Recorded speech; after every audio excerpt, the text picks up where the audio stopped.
یو وخت کې یو کس د ډېر بې حده تنګ کړی او چرته ما خیرې نه دی کړی، زه ډېر زیات برداشت کوم، الله نه سوال کوم خدای طاقت راکړي.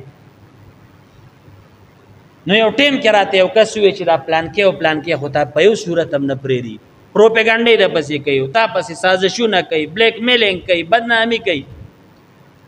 نو یو ځل مې زړه جوړ کړ، ما وی یا الله دا سوال کوم چې زما دې سینه کې چې دا کم قرآن دی او که دا حق یو دا ستا په رښتیا کلامي، الله دې سړي سره داسې داسې وکړي. خو قسم په خدای د هغه بچي راته رامخې ته شو، د هغه ښځه هغه کور او خاندان. ما وی الله صبر راکړي چې دا الفاظ زما د خولې نه ونه وځي. په بعضې موقعو باندې دعا کې لږ ټیم وي او خیرې چې کله ما کړي دي تجربې سره قسم په خدای د دې قرآن او د دې تلاوت دومره لوی اثر دی. ټوپک او ګولې او مردکۍ بلا څه کار کوي، د دې خیرو ډېر تیز خطرناک سزا ده، یا په بیماری یا په دشمنۍ یا په یو غټ مصیبت باندې سړی اخته کېږي.